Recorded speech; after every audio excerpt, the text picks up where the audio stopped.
8:32, 7:32 en las Islas Canarias. Y empezamos nuestra tertulia de hoy con doña María Jamardo. ¿Qué tal está usted? Muy buenos días, un poco ojiplática.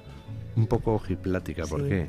Porque me he llevado una decepción, porque al final Anne Hathaway no se ha dignado a premiar a Pedro Sánchez y entonces estoy interiorizándolo. Yo es que creo que Sánchez es tan gafe que hasta ha conseguido que Anne Hathaway se ponga feísima.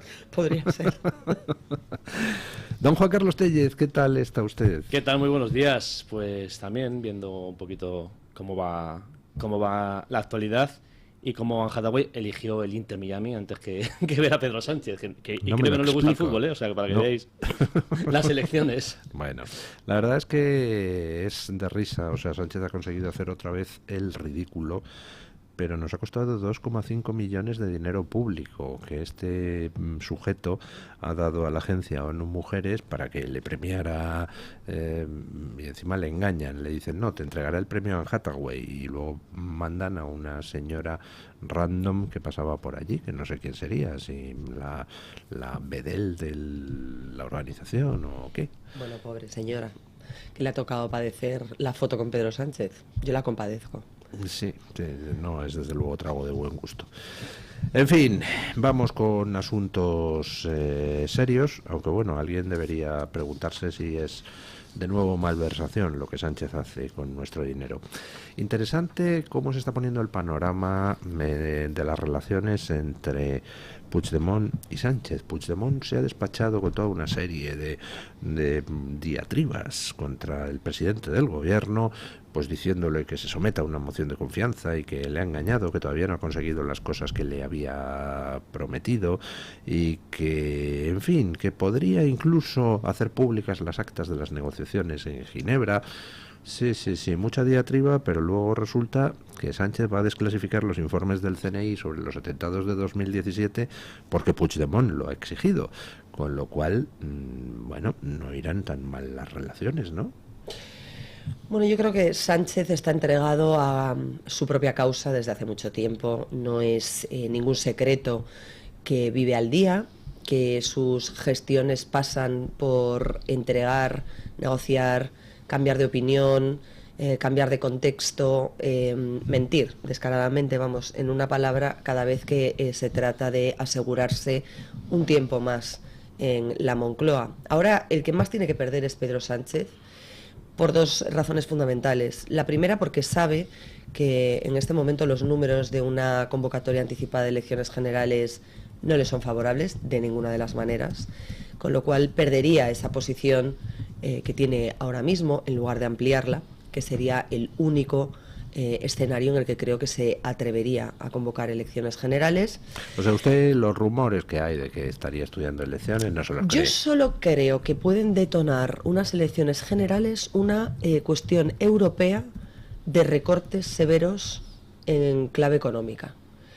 Si Sánchez se ve obligado o abocado a apoyar recortes o a implantarlos en nuestro país por mandato de la Unión Europea, y la época que viene no va a ser sencilla, se vienen curvas, creo que sería el único contexto en el que Sánchez, con tal de no aplicar recortes, se decidiría a convocar elecciones generales. ¿Por qué dice que vienen curvas? Bueno, porque yo creo que se está dopando la economía mucho más de lo que se nos está haciendo llegar, que esos titulares totalmente optimistas de la economía española va como un cohete y en general la europea no son tan ciertos como nos tratan de hacer ver, y creo además que en una situación de bloqueo absoluto, vamos, de minoría parlamentaria, en la que un gobierno no es ni siquiera capaz de aprobar unos presupuestos generales y un techo de gasto, pues se vienen curvas.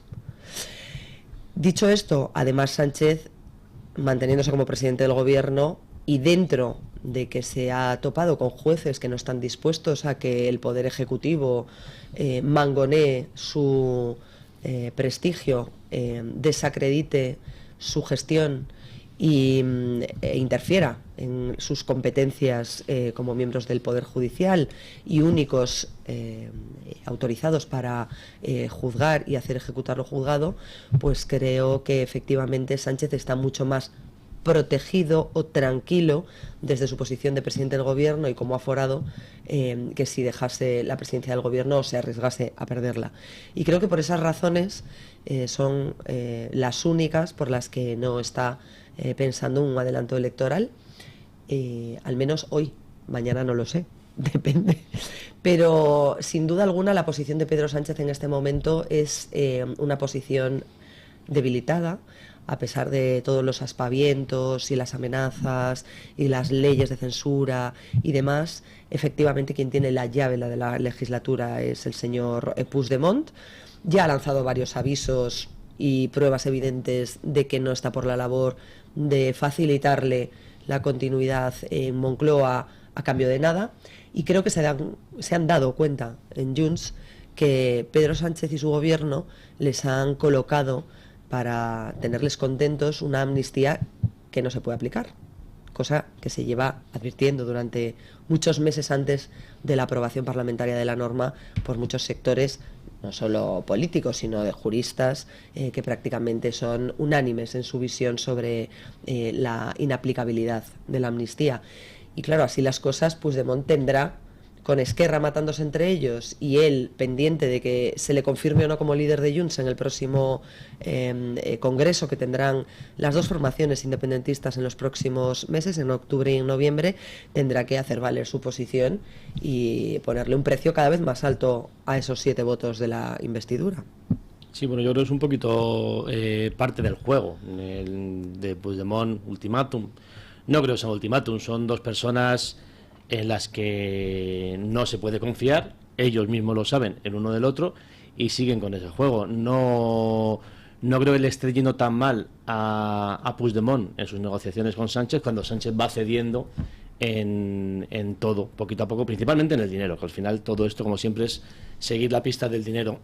En cuanto al resto de peticiones, pues se hará una auditoría con comparecencias incluso del CNI, algo bastante inaudito en España, sobre los atentados de Cambrils, alimentando esas teorías del independentismo de su momento, teorías tanto que hablan ahora de bulos y teorías de la conspiración y demás, pues como Sánchez va cediendo eso, y el resto es un juego de tira y afloja, de equilibrio de poderes entre dos tahúres, dos mentirosos, por no llamar criminales. Por lo menos a uno sí que es un criminal prófugo, delincuente prófugo, el otro está por ver sus causas judiciales, aunque bien amarrado a su asiento y aforado. Y Sánchez sigue, yo no lo veo tan debilitado, porque él se mueve ya en esa línea de un día, otro día, otro día. Es el partido a partido de Sánchez, le va saliendo bien porque dispara con pólvora ajena. Tú tienes la situación que tienes y dependes de quien dependes, de un delincuente, un prófugo, un criminal como Puigdemont, y mientras tanto, ¿qué vas haciendo? Dañar a tu país. Retira la senda de estabilidad, el techo de gasto constitucional, que decía él, tan importante para seguir adelante, para que un país apruebe sus presupuestos que incluyen todas estas reivindicaciones clásicas de cuando Sánchez estaba en la oposición. Sin presupuestos no hay dependencia, sin presupuestos no hay seguros sociales. Pues ahora parece que ya le da igual, porque él lo que tiene que hacer es seguir en ese día a día, seguir esperando encuestas, y a lo mejor el día que las encuestas vuelvan a darle un poquito más de aire, sabiendo que siempre va a poder contar con Puigdemont, con Bildu, con todos los que tiene que contar, porque el dinero lo puede todo en este país, convocará elecciones. No creo que sea ahora, no creo que sea algo inmediato, ni mucho menos. Puede pasar 6 meses, 8 meses. Sánchez no se encuentra a disgusto. Él va retrasando España, bueno, retrasándose, él está y él se va a Nueva York. Yo no estoy muy seguro de que esté a gustísimo, bueno, ¿no? Cada día tiene peor cara el buen hombre. Bueno, igual que Bolaños, igual que todos los que le rodean y están enfangados en esa máquina del fango, nunca mejor dicho, de la que son los mayores artífices del reino. Pero yo creo que sí, que efectivamente es una posición muy incómoda, en la que él mismo es consciente, insisto, de que en una democracia no se puede gobernar en minoría. Y él está en minoría. Esa mayoría progresista de izquierdas que vendió como sus socios de legislatura no son ni progresistas ni de izquierdas. Y a la vista está que el cupo catalán no es progresista ni de izquierdas, ni solidario, ni nada que se le parezca a algo igualitario, ni que defienda a los más pobres, ni nada de lo que son los postulados mismos del Partido Socialista, ya no del socialismo como doctrina política, sino del Partido Socialista. Sánchez está gobernando en contra de las bases de su partido, de la razón de ser de su partido, privilegiando a los burgueses catalanes, privilegiando ese negocio del independentismo que nació con el 3% famoso del señor Jordi Pujol, al que todos estamos esperando que la Audiencia Nacional ponga fecha para enjuiciar. Jamás, o sea, dejarán que se muera Jordi pero vamos Pujol. a recordarlo, que la Audiencia Nacional puede cuando quiera poner fecha, porque ya están resueltas todas las cuestiones de la instrucción, las cuestiones previas, todo aquello que tenía que dirimirse en la fase de instrucción, ya está elevado para que la sala ponga fecha al juicio del señor Pujol y de todos sus hijos. Y a partir de Hace ahí... usted bien en recordarlo, hombre, pero no lo verán sus ojos. Bueno, pero yo lo recuerdo. Porque, ¿Veremos, oye, ahora ¿veremos se insiste... algún pronunciamiento del Supremo sobre el fiscal general del Estado, Álvaro García Ortiz? Sí.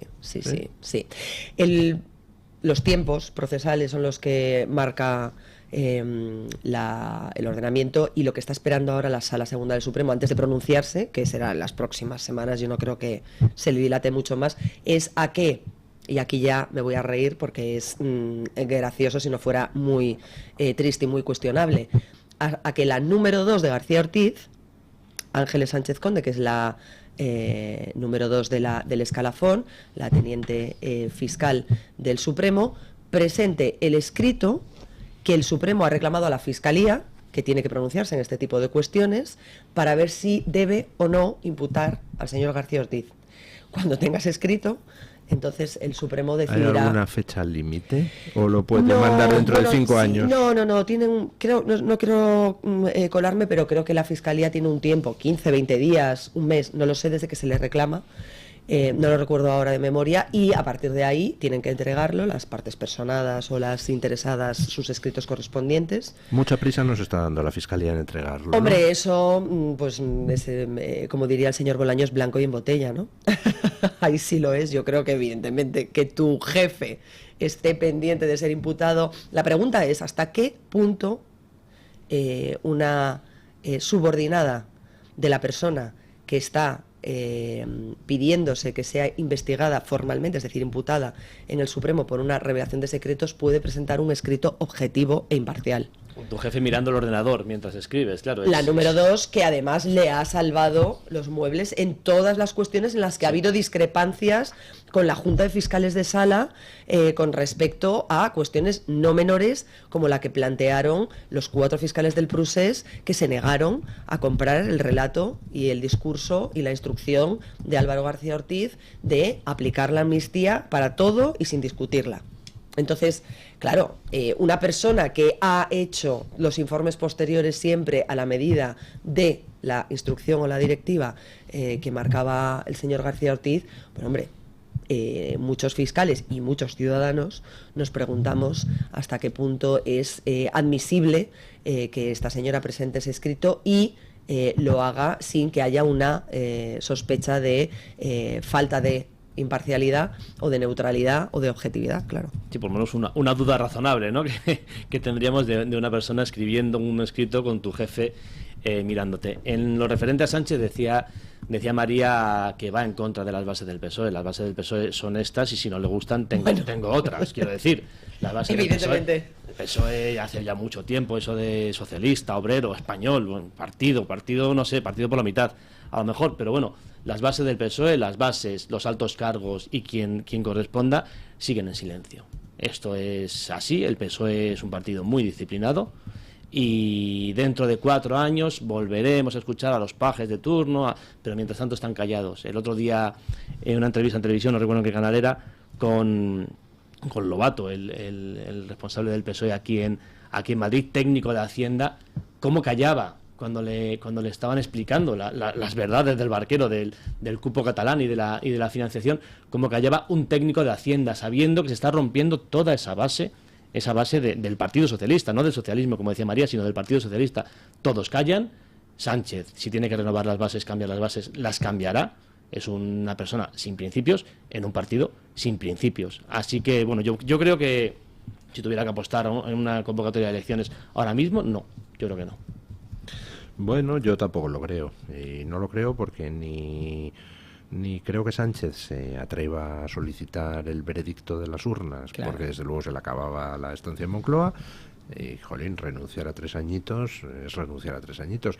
Y porque Puigdemont tampoco va a apoyar nunca ninguna moción de censura. A Puigdemont tampoco le convienen unas elecciones, porque efectivamente RC está partiéndose por las costuras, están abofetadas internas en el partido, pero es que el partido de Puigdemont en estos momentos, con la alianza catalana de Silvia Orrols creciendo al hilo de los temas anti-inmigración, tampoco se puede permitir ir a unas elecciones. O sea, se podría permitir que hubiera un cambio de gobierno, que subiera Feijóo y que Feijóo le diera las cosas que Sánchez no le está dando, pero evidentemente Vox no va nunca a votar a un candidato que Junts vaya a votar. Vox solo entraría en una moción de censura en caso de que hubiera un candidato independiente que convoque elecciones en 24 horas, y eso Puigdemont no lo puede aceptar de ninguna de las maneras. Puigdemont ahora mismo está en una negociación diabólica, igual que lo está el señor Santos Cerdán, igual que proponía, ¿no? y que amenazaba públicamente en declaraciones el ex presidente de la Generalitat de Cataluña y prófugo de la justicia española, el líder de Junts, cuando decía si Pedro Sánchez quiere negociar, que venga a Waterloo.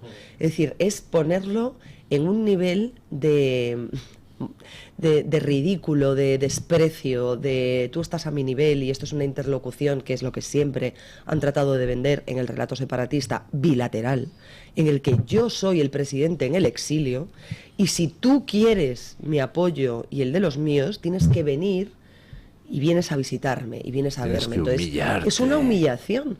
Está cargada de intenciones esa frase. Evidentemente, entiendo que a Sánchez no se le ocurrirá, pero o sí, quizás, y luego nos lo vendería, pero es evidente que las negociaciones, más allá de que pueda haber un cierto teatrillo o postureo y que los dos estén cómodos en esa posición, que los dos sepan que son unos trileros mutuos y que por lo tanto tengan las cartas marcadas y estén tratando de jugársela el uno al otro, a ver en ese camino que saca cada uno de rentabilidad para su lado. Es cierto que el señor Puigdemont, insisto, sí tiene ahora una cuestión importante con su partido, que es saber si le siguen apoyando como líder de la formación. Y ese es un reto en el que él tampoco puede apretar las tuercas para que se pasen de rosca, porque efectivamente tiene que ser un candidato posibilista. Sí, conviene que la cuerda esté conviene que sea posibilista, porque si está amortizado y si el señor Puigdemont ya no puede volver nunca y si la amnistía que él vendió como un éxito para poder retomar el procés catalán y conseguir esa independencia que tanto ansían y demás, no es viable porque él no puede volver, regresar, recoger un acta, actuar como diputado o como futuro candidato y demás, pues claro, la cosa se le diluye como un azucarillo. Le buscan a otro, sí. Claro, entonces tampoco tiene una posición fácil el señor Puigdemont, con lo cual yo creo que ahí están midiendo muy bien todas las cartas y los órdagos, y que efectivamente, más allá de los titulares siempre llamativos de los separatistas que hablan para los suyos, luego yo creo que bajo la mesa, al final, en esa partida de póker, las cosas están siendo un poquito más amables y moderadas. Habrá a ver al final a quién cuánto nos cuesta y a quién le cuesta, que es al final a los de siempre, los que van a estar sin presupuestos somos los españolitos, ¿no? Bueno, por lo pronto Sánchez sigue con las cesiones a Puigdemont y ahora va a desclasificar los informes sobre los atentados de 2017, los informes del CNI. A mí me parece estupendo que se desclasifiquen esos informes. Yo como ciudadano quiero saber todo lo que se mueve en las cloacas del Estado. porque sospecho, viendo la evolución de España en los últimos años, que las cloacas del Estado se dedican a todo menos a defender los intereses de España. Hay otros países donde, en fin, se recurre a operaciones sucias para defender los intereses del país. Aquí parece que se recurre siempre a operaciones sucias en contra de los intereses del país. La única pena que tengo es que Puigdemont no reclame de paso los informes del CNI sobre el 11M, ¿no? Ya puestos, eso me interesa todavía más. Pero bueno, aprovechando, tenemos aquí a doña María Jamardo. Hemos conocido hoy que otro caso que afectaba a la corrupción del PSOE de Andalucía se ha caído ayer por un fallo procesal. Vaya, por Dios, hay gente que nace de pie, ¿eh? Todos los casos de corrupción del PSOE se cierran porque resulta que ha prescrito, hay un fallo procesal, faltaba una póliza, no hubo bendición papal de no sé qué trámite de la Fiscalía. Es espectacular, ¿no? Es lamentable. Es una vergüenza que... Y no quiero con esto lanzar balones fuera, ¿eh? Creo que hay causas que deberían revisarse con lupa, pero también quiero decir que en la dejación del ministro de Justicia, el señor Bolaños, con respecto a la justicia española, que debería ser su prioridad, en lugar de dedicarse a insinuar que hay jueces que prevarican y a desacreditarlos públicamente, que es a lo que está entregado, sería estudiar por qué hay macrocausas, jueces, juzgados, tribunales de nuestro país, bueno, porque todos en realidad están sobrecargados, faltan medios, no hay funcionarios suficientes, no hay jueces suficientes, los jueces están haciendo lo indecible para sacar sus asuntos adelante, mientras celebran vistas, tienen acumulados papeles y papeles y papeles, es decir, la justicia no puede ser justa cuando no es ágil. La justicia lenta no es justicia, porque cuando tú recibes 13 años después de que haya sucedido algo que te afecta, para bien o para mal, siendo tú el sospechoso o la víctima, cuando recibes una resolución, esa resolución que llega tarde, no da solución real a un problema que está en todo lo grueso cuando se presenta esa situación. Entonces, a mí me gustaría aprovechar esto, más que para criticar a aquellos que están al frente de las causas judiciales, que creo que son víctimas exactamente igual que los ciudadanos que padecen esos archivos, esos sobreseimientos, esas prescripciones. Me parece que son víctimas igualmente de un sistema que está muy interesado en que la justicia se desgaste, también desde la base, no solo desde la cúpula a la que señalan, a la que tratan de amedrentar, a la que desacreditan, a la que llaman prevaricadores, fachas con toga, toda esa campaña política que realmente afecta a unos cuantos jueces en la cúpula judicial, pero que no son la mayoría de los jueces y magistrados de este país. Pero sí que es cierto que me concederá usted que hay algunos jueces que de víctimas no tienen nada y que lo que tienen es un sesgo político por repugnante. Supuesto, en todas las profesiones hay buenos y malos profesionales, y eso es una evidencia. Que nos lo digan a los periodistas. Por eso, es una evidencia, hay buenos y malos profesionales. Ahora bien, permitir que se siembre la duda desde un poder ejecutivo sobre el funcionamiento imparcial, independiente de la mayoría, y hablo del 98% de los jueces y magistrados, fiscales, auxilios judiciales, letrados de la Administración de Justicia, abogados, procuradores, los abogados que prestan turno de oficio, sobre su capacidad para entregarse, dedicarse, luchar incluso a pesar de la falta de medios, de los desprecios absolutos e infinitos. O sea, no puede haber una situación más rocambolesca y más ejemplificadora de lo que digo, que el hecho de que el Partido Socialista se negase a permitir al Consejo General del Poder Judicial, en funciones prorrogadas, que era lo que decía la ley antes de que la cambiara de la mano de Podemos, seguir nombrando magistrados para cubrir plazas impepinables. Es decir, no puede ser que una sala del Supremo esté ahora mismo resolviendo asuntos con 3 magistrados, cuando la ley marca 5, porque no tienen suficientes magistrados. No se puede permitir que el alto tribunal de este país esté con 30 vacantes. No se puede permitir porque es casi un tercio del tribunal. Y con eso se socava la capacidad del tribunal de dar respuesta, de deliberar con las suficientes opiniones, de ser plural, de ejercer, en definitiva, la administración de justicia. No se puede. Y efectivamente, luego, aparte y caso aparte, están aquellas cuestiones en las que los tribunales hacen su trabajo, condenan y sentencian con la ley en la mano, y luego llega un tribunal que no es poder judicial, que es el Tribunal Constitucional, que se carga, por ejemplo, la doctrina de la malversación para dejar impunes a todos los señores de los ERE.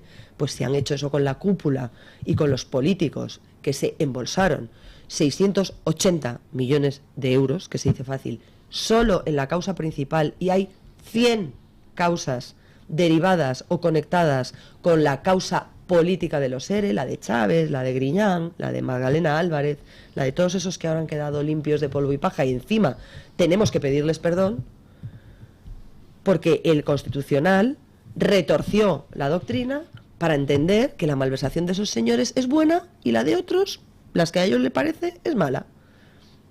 Así de sencillo. Entonces, mucho ojo, yo quiero dejarlo claro porque luego la gente a veces se confunde y se enfada, y con razón, con todo el sistema y con todo. Mire, los jueces y los fiscales, insisto, el 98% de los magistrados y de los profesionales de la justicia y de la judicatura que trabajan día a día a pie de calle y en los juzgados están hasta los mismísimos, exactamente igual que los ciudadanos, porque no tienen medios, no pueden echarle más horas, no saben cómo dar respuesta más ágil a asuntos que saben que son vitales para muchos ciudadanos, y ellos mismos son los primeros que lo reivindican en cada ocasión y en cada oportunidad que tienen de hacerlo.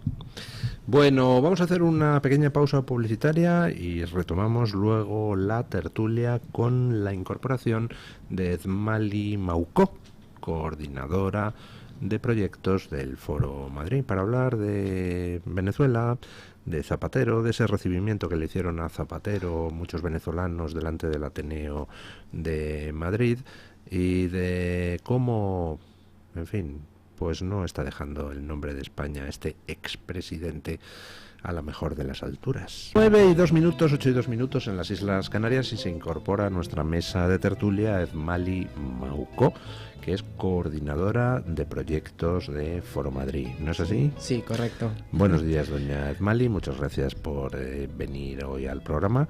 Y bueno, la idea era un poco hablar con usted de cara a comentar cómo está la situación en Venezuela, y más en concreto el papel, a mi juicio infame, que está haciendo un expresidente de gobierno español, que es José Luis Rodríguez Zapatero, a quien muchos venezolanos ayer recibían en el Ateneo, anteayer recibían en el Ateneo de Madrid, entre gritos e insultos, cuando iba a hablar Zapatero de uno de sus libros, ¿no? Sí, bueno, gracias Luis por el espacio, y a ustedes también por recibirme. Justo lo que comentabas, el martes estuvimos allí frente al Ateneo de Madrid. La verdad es que produce una rabia profunda para los venezolanos, sobre todo lo que se está dando en ese momento, porque Zapatero no tiene ninguna autoridad moral para darnos lecciones de democracia, ¿no? La presentación del libro era eso, democracia y sus derechos, y honestamente es una indecencia y es un cinismo por parte de Zapatero hablar de democracia cuando ha sido el principal aliado de la tiranía venezolana. Bueno, para nadie es un secreto que Zapatero se ha visto involucrado en negocios, en intereses con el régimen de Nicolás Maduro, y que lleva desde el 2014 con estas negociaciones, diálogos, procesos de mediación, donde solamente se ha lucrado porque se ha llenado los bolsillos de las arcas públicas, incluso de la empresa estatal venezolana, de donde él ha cobrado también, e incluso se le denunció directamente del régimen venezolano, quien fue el jefe de la inteligencia militar de la tiranía, que es el Pollo Carvajal, que de hecho estuvo aquí. pues le denunció de que había recibido dinero de negocios ilícitos y que incluso tendría una mina de oro en Venezuela. Es decir, que no solamente se ha lucrado, sino que tiene sus manos manchadas de sangre, por supuesto, porque al final él ha sido cómplice de los delitos de lesa humanidad, de las torturas que se viven en Venezuela, y él guarda pasividad y guarda silencio ante el fraude perpetrado el 28 de julio y ante el hostigamiento, la violencia y las desapariciones que se viven en Venezuela, y el exilio forzado también, hay que decirlo, porque lo que vive Venezuela hoy es una debacle total, y él ha guardado silencio, como el martes en el Ateneo, justamente cuando los periodistas le increparon a preguntarle todo sobre Venezuela. Él lo que dijo era que tenía que guardar silencio, que no era prudente que él hablara de ese tema, pero que bueno, que sí que reconoció que él medió para que saliera Edmundo González Urrutia del país. Pero realmente la palabra no es mediación, él lo que fue el operador principal para que sacaran a Edmundo González con todas las amenazas que él recibió, y que además es muy grave porque ahí sí me incluyeron factores diplomáticos. Es decir, sí, es que la coacción se efectuó en suelo español, en la residencia del embajador. Exactamente. Para nuestra vergüenza. Sí, no, y que además hay que decir que el embajador que está en Venezuela hoy fue el mismo que también protegió a Evo Morales en su día cuando había una crisis en Bolivia, que era operador de Zapatero también, y en su momento ese mismo embajador fue quien quiso prácticamente indultar al partido oficialista de Bolivia, que es el MAS.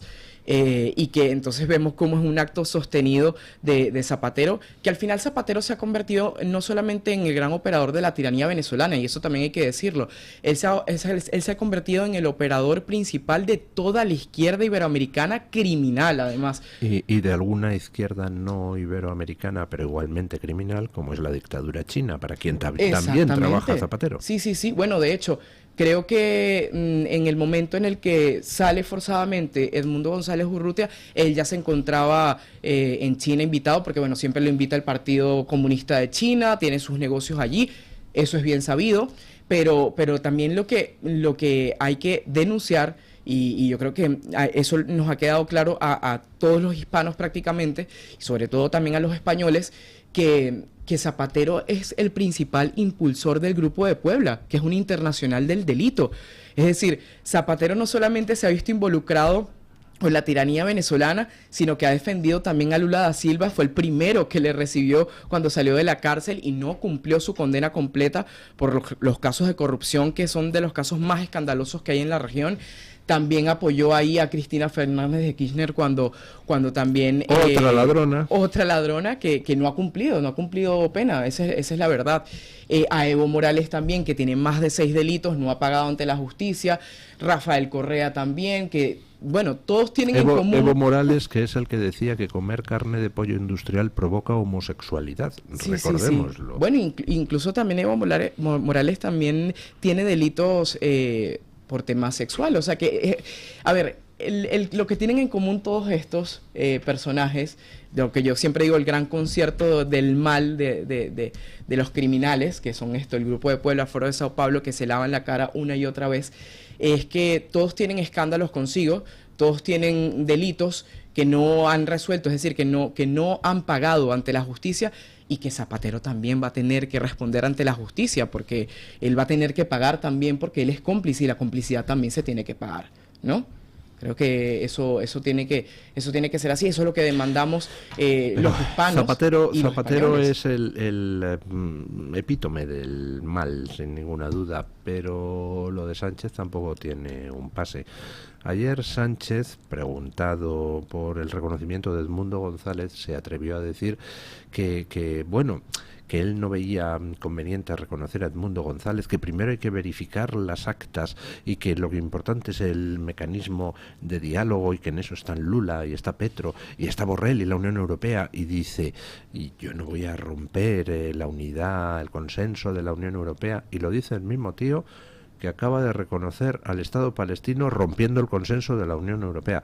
Es que es una perpetua mentira, es un perpetuo postureo. El consenso, me va a disculpar el señor Sánchez, pero ya marcó su posición en la Unión Europea, reconociendo la victoria democrática del señor Europeo. González, el Parlamento. ¿Qué más consenso quiere que una evidencia de un acto jurídico de una cámara de representación democrática como es el Parlamento. A mí lo que me sorprende es todos aquellos que defienden el papel de Zapatero y tratan de blanquear lo que está haciendo en Venezuela, en Sudamérica en general, pero en Venezuela en particular, porque la situación de Venezuela es crítica, hablan de mediación.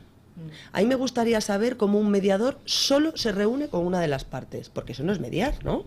Cuando alguien media, está en el medio de dos cosas. Y por lo tanto, yo esperaría ver imágenes no solo de Zapatero dándole la mano o compadreando con el señor Maduro, sino con la señora María Corina Machado, la heroína María Corina Machado, con el señor Edmundo González, con Leopoldo López, con Juan Guaidó en su día. Es decir, o sea, si tú estás mediando, tienes fotos con las dos partes y ningún interés con ninguna en concreto, cosa que no sucede en el caso del señor Zapatero, que solo vemos constantemente fotos con el líder del régimen opresor, del régimen chavista de Venezuela.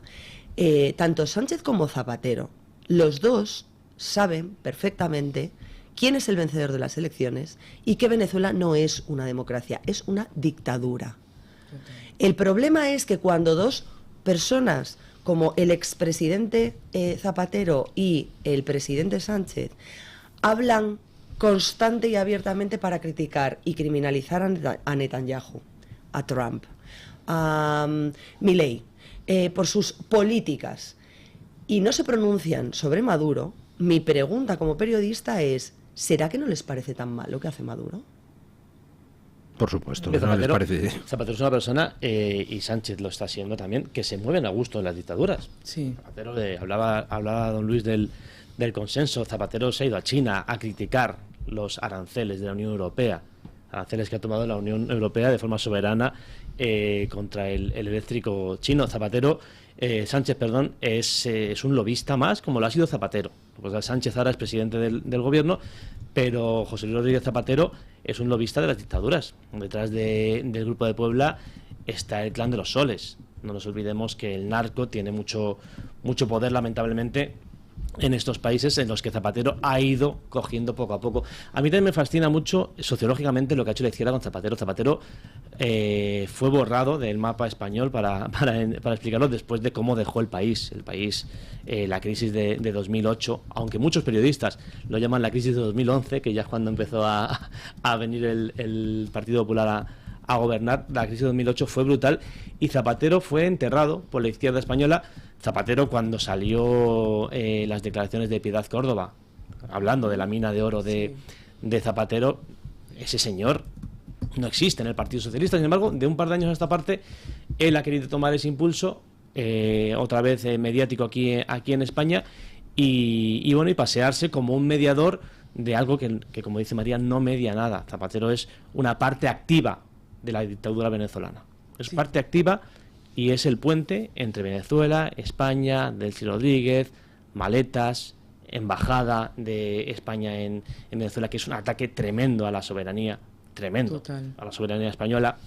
Mira cómo Holanda, Países Bajos, echó atrás ese intento del régimen de Maduro, cosa que no fue capaz de hacer España. Zapatero es un personaje siniestro que tiene mucho, que tendría mucho que explicar, y que la izquierda española, si se valorase un poquito, habría enterrado del todo en vez de volver a sacarlo a pasear como ha sacado, porque al final Sánchez lo que es un alumno aventajado de Zapatero. Sánchez sabe que la jubilación dorada, los negocios de las hijas que ahora están en Venezuela, las de Zapatero, las suyas quizá algún día terminen en Venezuela, se favorecen apoyando a estas dictaduras. Las dictaduras, lo malo que tienen es que no es solamente una persona que haga trampas en las elecciones. Las dictaduras tienen mucha sangre, muchos secuestros y muchas torturas a su espalda, y por eso Zapatero espero firmemente que sea verdad que alguna vez pague. No soy optimista en que termine pagando, pero espero que alguna vez pague por todo lo que ha hecho a Venezuela y a Hispanoamérica en general. No, y lo que decías es muy interesante también porque el PSOE también tiene mucho que ver con esto, ¿no? O sea, el PSOE también es cómplice en tanto y cuanto ahora buscan lavarse la cara justamente diciendo bueno, que han abierto las puertas de España para que Edmundo entrara y ahora esté en libertad y esté tranquilo, pero la verdad es que intentan quedar como buenos samaritanos, como decimos nosotros en Venezuela, pero a la vista está lo que ha pasado en el Congreso de los Diputados, donde no se le reconoce a Edmundo González, en el Senado lo mismo, en la Unión Europea lo mismo, o sea que todos son los mismos, Sánchez, Borrell, Zapatero, todos ellos han articulado, todos ellos han sido partícipes de lo que ha sucedido en Venezuela, que fue un gran fraude que se produjo el 28 de julio, y no reconocen a Edmundo González y le dan el mismo tratamiento como si fuese un venezolano más que ha salido de una dictadura. Y por supuesto que todos hemos salido de la dictadura huyendo, pero el caso de Edmundo González es que es el presidente electo de Venezuela, y eso quedó en vista no solamente de los venezolanos, sino a nivel internacional. Por tanto, hay que denunciar también la complicidad del PSOE y de Sánchez en esto está claro.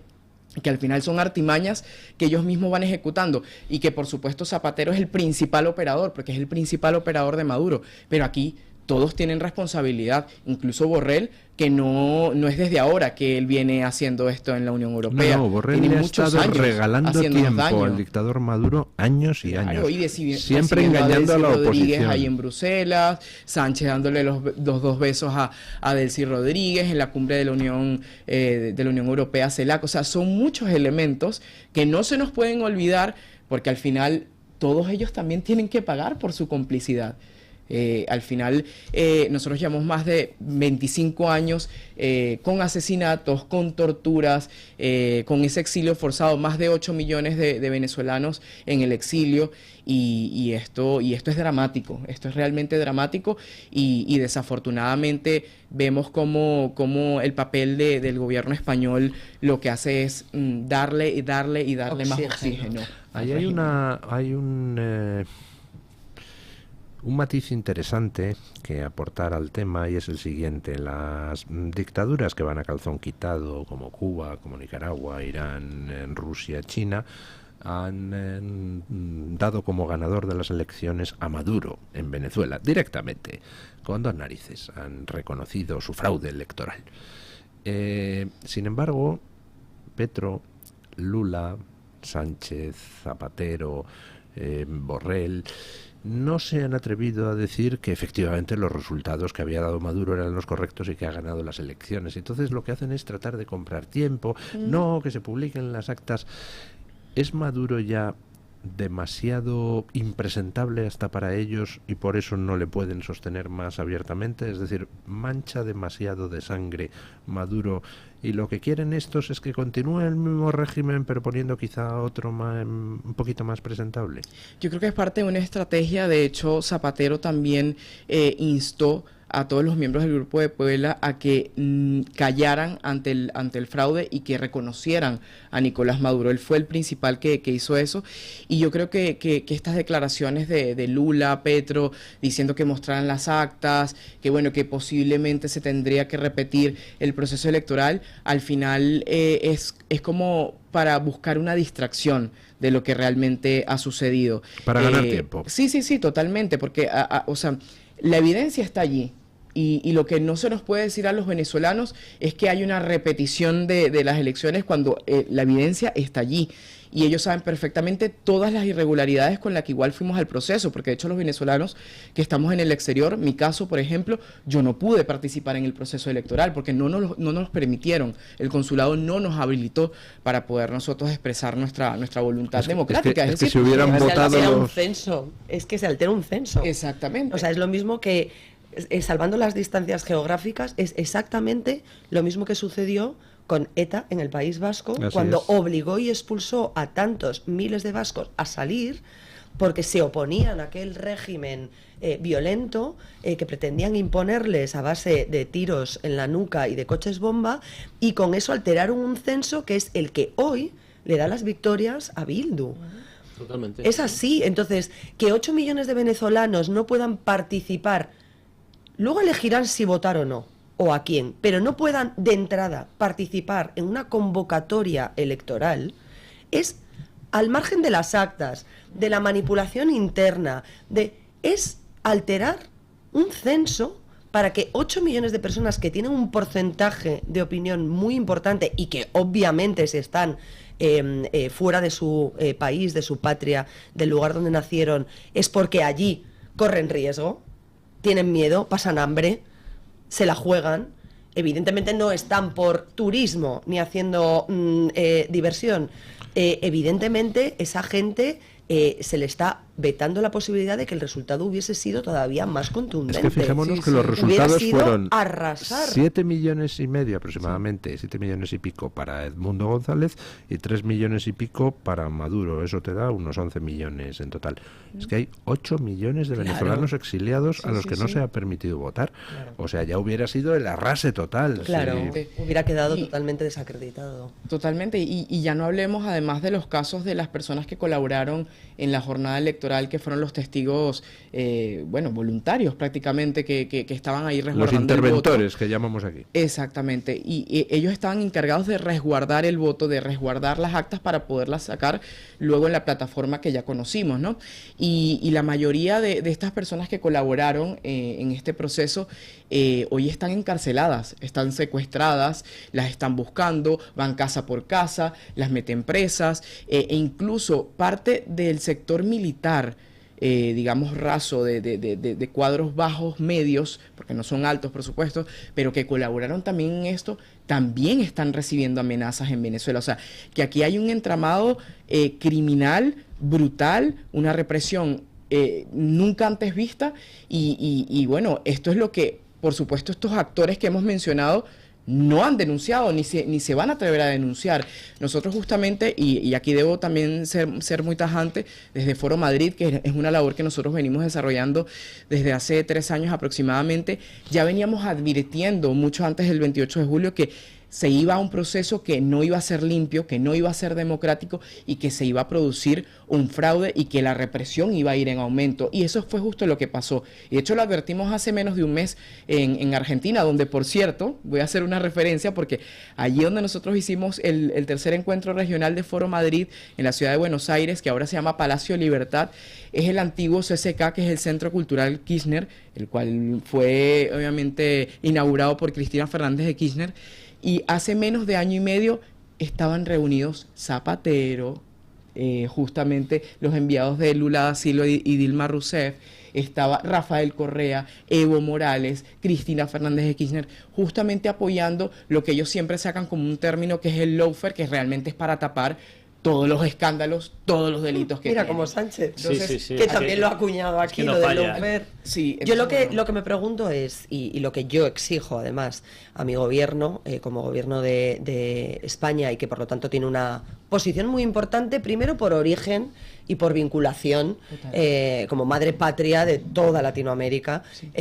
Porque somos españoles al final, de una manera o de otra, todos somos españoles, ¿no? O tenemos un origen común. Y yo creo que la ascendencia de España es especialmente importante y delicada en estas cuestiones, más allá de su parte o de que forme parte de la Unión Europea, que también tiene que ser o debería ser una barrera de contención. Pero me sorprende que desde el 28 de julio, desde que se celebraron esas elecciones a las que no pudo concurrir María Corina, no olvidemos que Edmundo González se presenta a las elecciones como candidato a la presidencia porque no dejan presentarse a María Corina Machado, es decir, primer fraude, pero yo me pregunto, que enseñen las actas, que demuestren que tienen razón, que liberen a los presos políticos, que digan dónde están nuestros compañeros periodistas secuestrados y desaparecidos, que dejen de asesinar, porque la repetición electoral supondría olvidar que hay 20 venezolanos que murieron en los días posteriores a esas elecciones por defender que ese resultado había dado la victoria al señor González. Hombre, yo creo que ya basta de esa equidistancia. Exijan las actas, me parece muy bien, pero exijan ustedes la liberación de los presos políticos, que no se torture, que cierren y clausuren la tumba, que todos los venezolanos puedan volver a su país sin riesgo o sin miedo a que les pase cualquier cosa. E insisto, hay periodistas desaparecidos en Venezuela. No oigo a nadie decir dónde están nuestros compañeros. ¿Las asociaciones de la prensa han dicho algo? Que yo sepa y que me conste, no. Están muy preocupados por el tema de los periodistas en Gaza y en Palestina. No es equidistancia, es complicidad. Sí. Es complicidad. Aquí tenemos condena diaria a la dictadura franquista, condena diaria, y todavía no hay una sola condena a la dictadura en Venezuela. Y esto es aplicable al gobierno, es aplicable a las asociaciones de periodistas y es aplicable a todo el mundo. No se puede ser manso en estos temas hay que implicarse, y el gobierno, cuando no condena, no lo calificaría de equidistancia, sino que lo calificaría de complicidad. Complicidad, además con lucro. Sí, total. Bueno, si quiere cerrar este tema, porque le quiero preguntar luego por otro. Sí, bueno, yo quería cerrar y también incluir un poco de lo que estamos hablando, de que también Zapatero, no hay que olvidar, que no solamente le ha permitido, digamos, llegar hasta donde ha llegado a la tiranía venezolana, sino que también se ha implicado mucho con Nicaragua y con Cuba, que también son las dictaduras más conocidas en la región. Recientemente, hace muy poco, fue uno de los que firmó y de los que pidió prácticamente que se le excluyera de la lista de financiamiento por terrorismo a Cuba, lo que significa que también es colaborador directo con el régimen cubano, que lleva más de 60 años hostigando y silenciando y asfixiando al pueblo cubano. Y con Nicaragua pasa lo mismo, es decir, que es un papel muy bien coordinado. Él está clarísimo lo que quiere en Iberoamérica, y nosotros no se lo podemos permitir. Nosotros lo que tenemos que exigir justamente es que él declare ante la justicia. De hecho, creo que hay una querella que se hizo ante la Audiencia Nacional. Sí, ante la Audiencia Nacional por venezolanos, justamente pidiendo que se le investigara por crímenes contra la humanidad. Y por los crímenes de lesa humanidad, correcto, y por la tortura. Yo creo que esto tiene que avanzar. Nosotros no nos podemos quedar de brazos cruzados ante esto. Sí. Yo espero no morirme sin haber visto a Zapatero entrar en la cárcel por tanto daño que ha hecho en España y fuera de España, y tanto que ha chapoteado en la sangre de tantas víctimas. Hablando de Foro Madrid y de cómo existe una campaña coordinada por parte de la izquierda comunista para la toma del poder en distintos países y el mantenimiento del poder una vez conquistado. Para hacer frente a eso, precisamente existe Foro Madrid, y bueno, al menos hay varios países de la región que están de momento en las manos correctas, y uno de ellos, además, en unas manos un tanto peculiares, que son las de Javier Milei, que Javier Milei está protagonizando una revolución no solo económica dentro de Argentina, sino sobre todo una revolución ideológica en Argentina y en todo el mundo. Ha sido, por ejemplo, el único dirigente occidental que ha dicho: mi país no va a suscribir el Pacto por el Futuro de la ONU, que es una nueva vuelta de tuerca de la Agenda 2030, porque nosotros tenemos nuestra agenda argentina y luchamos por la libertad y no por la implantación de un sistema socialista a nivel mundial. Bueno, está demostrando una valentía francamente grande. Es un triunfo para Foro Madrid al final, porque ustedes estaban ahí apoyando a Milei cuando de Milei se reía todo el mundo. Sí, cierto. Bueno, nosotros siempre que hablamos del caso del presidente Javier Milei, nos causa mucha felicidad y es una fuente de inspiración además para los demás demócratas de la región, incluso también para Europa, porque lo que representa Javier Milei ha roto todos los esquemas. Para nadie es un secreto que Javier Milei, por supuesto, tiene una formación a nivel económico muy importante, que es lo que más le hacía falta a la Argentina. Pero además, justo lo que decías, Luis, que antes a Javier Milei le tildaban de loco, de que no iba a llegar, de que él no tenía un proyecto, de que él no sabía conducir a un país. Incluso gente desde aquí, del mismo Partido Popular, lo decían. Y bueno, para de nosotros... hecho, creo que Feijóo todavía no ha felicitado a Milei por su bueno, victoria. pues sí, esa es la realidad. Y bueno, hay que decir que Javier Milei fue uno de los primeros firmantes de la Carta Madrid, ese documento fundacional de nosotros, amigo de Foro Madrid, de la Fundación Disenso, de Vox, de Santiago Abascal, por supuesto. Y bueno, lo que ha demostrado Javier Milei en este corto plazo, porque ni siquiera lleva el año todavía de gestión, es que está recuperando un país que prácticamente quedó en ruinas por todo el kirchnerismo y todas estas políticas de empobrecimiento, como él lo ha catalogado muy bien, y que no solamente representa una bocanada de aire para su población, que hoy está viviendo, digamos, que ese cambio tan importante, sino para toda la región, porque lo que está representando Javier Milei hoy no solamente un cambio en el espectro económico, sino incluso en la batalla cultural, ¿no? Que es todavía más importante. Sí, que yo creo que esto es fundamental. Bueno, también, por supuesto, para los venezolanos también nos ha arropado en nuestra lucha. Para los que no lo saben, la Embajada de Argentina en Venezuela hoy tiene a 6 dirigentes de María Corina Machado que tienen 6 meses allí en la embajada. Y fue el primer gobierno que dijo, vamos a apoyar, vamos a arroparlos, vamos a protegerlos, ¿no? de esta tiranía.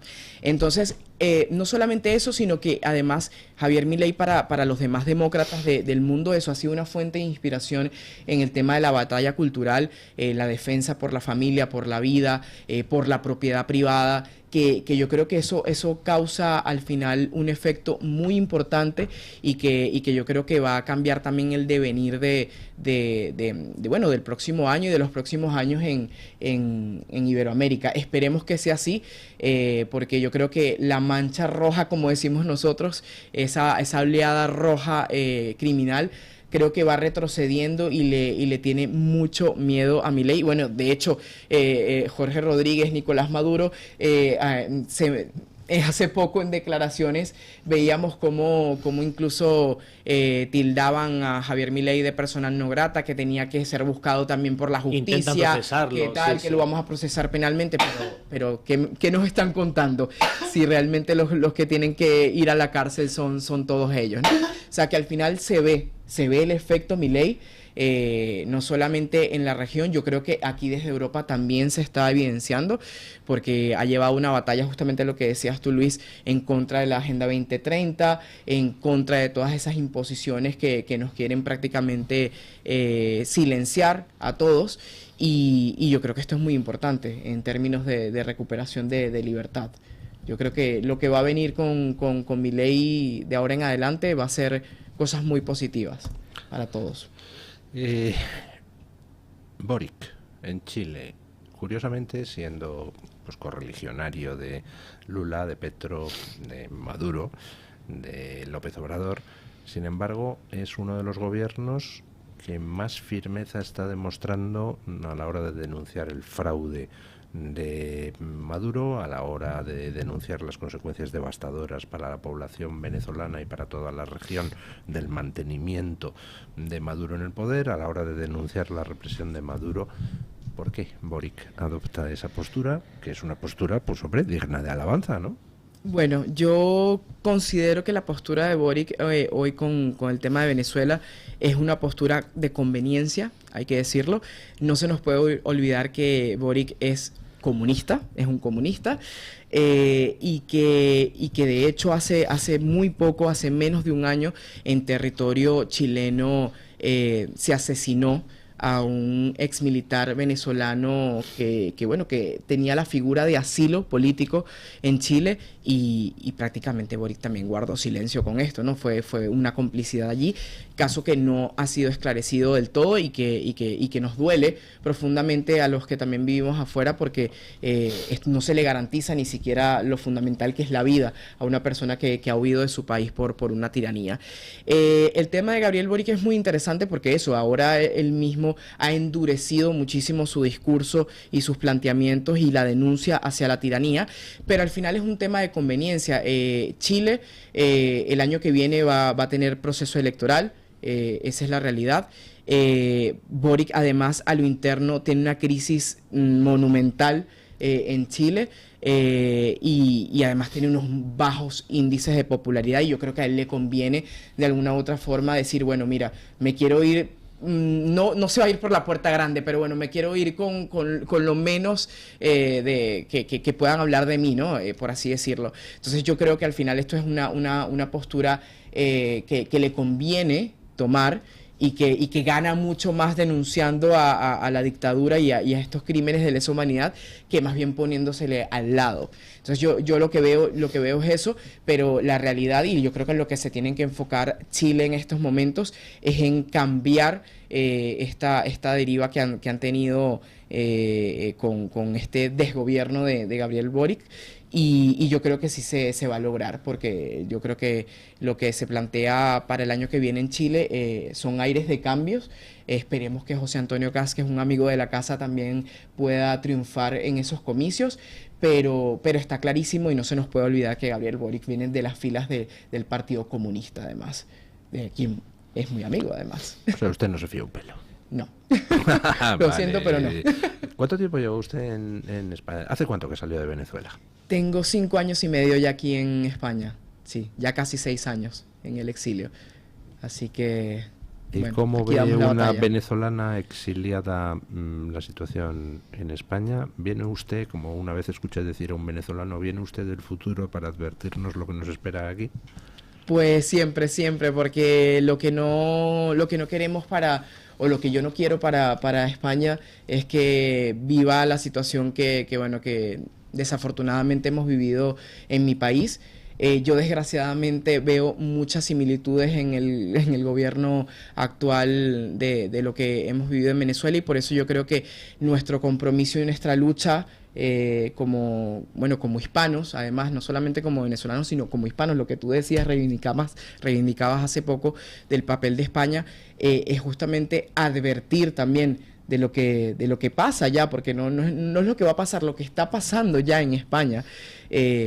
Y yo creo que al final debemos ser agradecidos, sí, con este país, por supuesto. Yo profundamente agradecida de estar acá, pero también yo creo que tenemos un deber moral de advertir lo que puede pasar aquí. Todo lo que está ocurriendo, y ponerle frenos a un PSOE que ya se ha quitado también la careta, ¿no?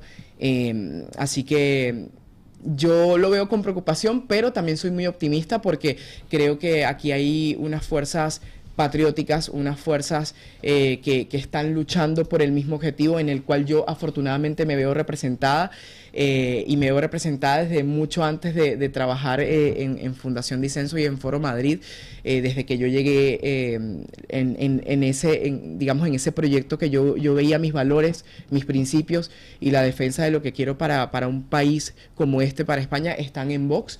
Y yo creo que Vox está dando la batalla no solamente aquí en España, lo está dando también en Europa, y nos está arropando de alguna u otra forma con este proyecto que es Foro Madrid a todos los iberoamericanos. Y mientras ese proyecto exista, yo creo que tenemos mucho que ganar. Tenemos que seguir. ¿Se atreve a hacer un por eso. pronóstico? ¿Cae Maduro antes de fin de año o no? Yo espero que sí. No, pero, No lo pero puedo una cosa es definir. lo que usted desee, pero ¿cree que va a caer? Es muy complicado. Vamos a ver qué termina ocurriendo con toda la actuación de lo que hemos denunciado a través de la comunidad internacional. Yo honestamente creo que a nivel interno ya se hizo todo. María Corina sigue allí de frente, no se va a ir del país. Ya lo ha dicho en múltiples ocasiones, y yo que la conozco no lo va a hacer. Pero es muy complicado sacar a unos criminales que han tenido 25 años de poder secuestrar a todo un país. Así que yo lo veo complejo. No quiero decir que sí ni no, pero es muy complejo. María Corina dijo que Edmundo tomaría posesión en enero, ¿no? Y yo creo que ahí está determinada, y creo que el trabajo que se está haciendo a nivel exterior es en ese sentido. Yo creo que el tiempo o los plazos para que caiga Maduro van a depender de la capacidad negociadora que tengan aquellos que están intentando que él y su cúpula puedan salir del país dignamente, sin responder por nada de lo que han hecho y con todo el dinero que se han apropiado durante estos años. Si Turquía finalmente, como parece que apunta que sería una de las salidas, porque a Cuba no quieren ir, es maravilloso el régimen cubano, comunista, todo perfecto y estupendo, pero allí nadie quiere ir. Si finalmente, como parece que apuntan algunas fuentes, la salida turca es una salida viable, pues quizás podamos celebrar pronto que las cosas en Venezuela empiezan a cambiar. Ojalá. Yo intuyo que también dependerá mucho de lo que pase en las elecciones de noviembre en Estados Unidos, ¿no? Sí. Totalmente de acuerdo. Correcto. Bueno, de hecho también veíamos declaraciones de María Elvira Salazar, que es del Partido Republicano de Estados Unidos, que también ella se ha encargado de trabajar el tema de Venezuela y ella ha dado en el punto de lo que ha sido nuestra denuncia más importante, que ha sido subirle el precio a la cabeza de Nicolás Maduro, básicamente, Diosdado Cabello y toda la pandilla de criminales que le acompañan. Y que la Corte Penal Internacional por fin interceda y pues por supuesto que meta las manos como tiene que ser, porque al final las denuncias se han quedado en eso, solamente en denuncias, pero necesitamos que se avance en este caso y que bueno, que paguen por los crímenes. Yo creo que si esto ocurre, muy probablemente también, como decías tú, sí vamos a tener este cambio. Al final es lo que necesitamos y es lo que estamos anhelando.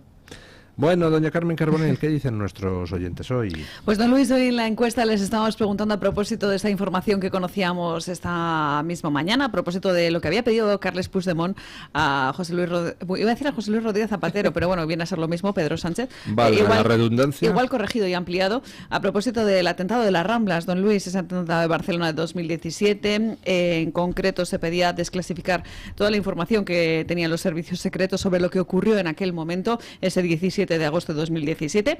Y claro, les preguntábamos si debería desclasificar el gobierno todos los informes del CNI sobre el 11M, ya que desclasifican por orden de Carles Puigdemont los informes de los atentados en Cataluña de 2017, pues bueno, puestos a pedir que si hacían lo mismo con el 11M. Don Luis, el 95% de los encuestados considera que sí.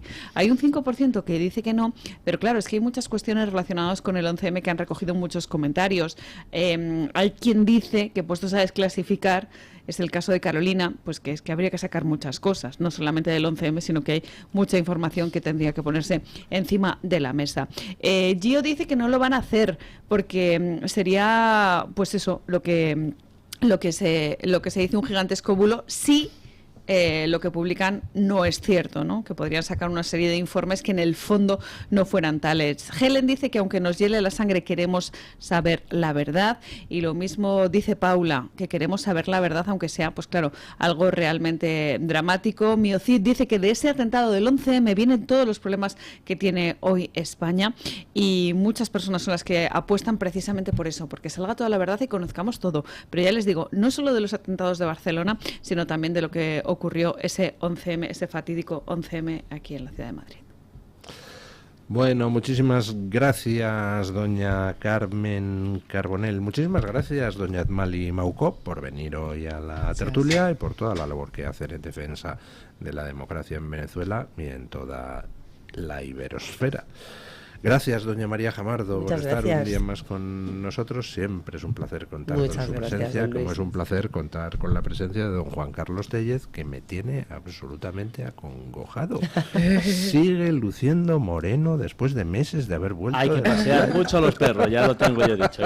Hay que sacarlos a pasear. Es lo que tienen los ricos, que están siempre veraneando. De finca en finca y de cacería en cacería. Va en su Lamborghini de Paco potable. Efectivamente. Gracias a ustedes. Bueno, muchas gracias a los tres. Gracias a los oyentes que nos han enviado su opinión, y ponemos punto final a la tertulia, como siempre, con don Paco Linares, que hoy nos quiere hablar de la energía que tiramos, porque estamos que lo tiramos. Buenos días, don Luis del Pino, y gracias. En 1968, procedente de Rotterdam, entraba en el entonces nuevo canal de Deusto un barco que cargaba la pieza más importante de una central nuclear, su envase. Podríamos decir, el alma de una central nuclear, y su destino estaba a 223 kilómetros de distancia, en Burgos, en Santa María de Garoña. Fue un recorrido lleno de obstáculos, carreteras que había que cortar al tráfico, cables de electricidad que por prevención había que manipular y apartar. Una vez instalada, continuaron las obras en el Valle de Tobalina, donde se encuentra Santa María de Garoña. Por fin se inauguró en 1971 con una capacidad de 460.000 kilovatios y una producción de 3.000 millones de kilovatios hora. La central nuclear de Garoña estuvo en activo hasta el 6 de julio de 2013. Pero eso sí, Francia sigue produciendo electricidad procedente de energía nuclear y nos la vende a España, mientras aquí desmantelamos todo. Y como decía algún imbécil, que muchos conocerán, el dueño de la tierra es el viento. Tengan en cuenta que la energía ni se crea ni se destruye, solo se transforma, aunque sean idioteces. Y usted y yo a pagar las facturas. Mañana más y mejor. Punto final.